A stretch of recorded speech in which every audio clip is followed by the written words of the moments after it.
அனைவருக்கும் வணக்கம். நான் உங்கள் சமர் வீரன். கடந்த சில நாட்களாக என்னால் எந்த காணொளியும் வலைவழியில் பதிவிட முடியவில்லை. அதற்கு மன்னிக்கவும். இக்காணொளி வாயிலாக 4 தகவல்களை தங்களுடன் பகிர்ந்து கொள்ள விரும்புகிறேன். முதலாவதாக நமது மாமன்னர் ராஜராஜ சோழன் ஆகிய அவருடைய 1040வது சதய விழா நடைபெறுகிறது. அதன் முன்னிட்டு முகூர்த்த நாள் நடைபெற்றுள்ளது. இவ்விழா வருகிற அக்டோபர் 31 மற்றும் நவம்பர் 1ஆம் தேதி நடைபெற உள்ளது. நம் உறவுகள் அனைவரும் கலந்து கொண்டு விழாவை சிறப்பிக்குமாறு இக்காணொளி வாயிலாக கேட்டுக்கொள்கிறேன். இக்கோயில் சம்பந்தமாக சில தகவல்களை நான் பகிர்ந்து கொள்ள விரும்புகிறேன். முதலாவதாக இக்கோயில் காவிரி தென்கரையில் அமைந்து உள்ளது. இக்கோயில்களுக்கு பல பெயர்கள் உள்ளன. ராஜராஜேஸ்வரம், பெருவுடையார் கோயில், பிரகதீஸ்வரர் ஆலயம் என்று.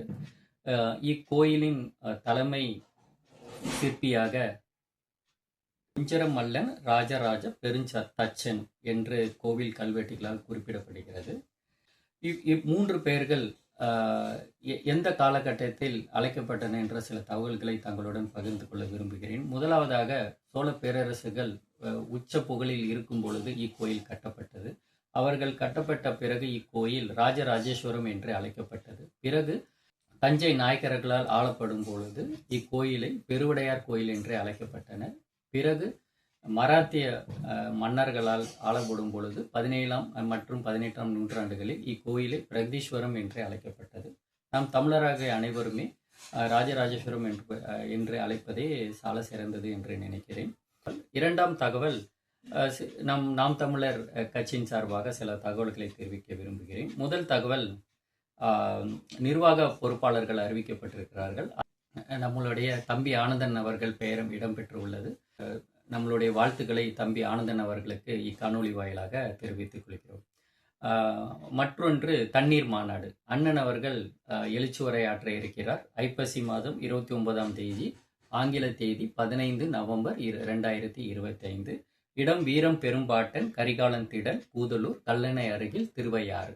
மூன்றாவது தகவல், இயற்கை சீற்றத்தால் மின்னல் தாக்கி 4 பெண்கள் கடலூர் மாவட்டம் வேப்பூர் அருகே வேளாண் பணி செய்து கொண்டிருக்கும் போது உயிரிழந்துள்ளனர். நம்முடைய செந்தமிழின் சீமான் அண்ணன் அவர்கள் அரசாங்கத்திற்கு ஒரு கோரிக்கை வைத்துள்ளார். உயிரிழந்தவர்களுக்கு துயர் துடைப்பு நிதியாக 50 லட்சம் வழங்கவும், கண் பார்வை இழந்தவர்களுக்கு ரூபாய் 25 லட்சம் வழங்குமாறு அவர் கோரிக்கை வைத்துள்ளார். நான்காவது தகவல், நம்மளுடைய வானிலை அறிக்கை. சென்னை வானிலை மையம் எச்சரிக்கை விடுத்துள்ளது. மீனவர்கள் உடனடியாக கரைக்கு திரும்பும்படியும், ஆழ்ந்த காற்றழுத்த தாழ்வு மண்டலமாக உருவாகி உள்ளதால் கடலில் செல்ல வேண்டாம் என்று எச்சரிக்கை விடுத்துள்ளனர். அடுத்ததாக, மிக கனமழை பெய்து வருகிற மாவட்டங்கள் மதுரை, திண்டுக்கல், திருப்பூர், கோயம்புத்தூர், நீலகிரி, ஈரோடு, சிவகங்கை, புதுக்கோட்டை, தஞ்சாவூர், திருவாரூர், நாகப்பட்டினம், மயிலாடுதுறை, கடலூர், விழுப்புரம், செங்கல்பட்டு, திருவள்ளூர் மற்றும் சென்னை. தயவு கூர்ந்து காணொளி வாயிலாக நான் தெரிவித்துக் கொள்வது, கூடுமான வரையில் பயணிகளை தவிர்த்து வீட்டிலே இருந்து தகுந்த முன்னெச்சரிக்கை நடவடிக்கை எடுக்குமாறு கேட்டுக்கொள்கிறேன். நன்றி, வணக்கம். மீண்டும் வேற ஒரு காணொலியில் தங்களை சந்திக்கிறேன். நான் உங்கள் சமர் வீரன்.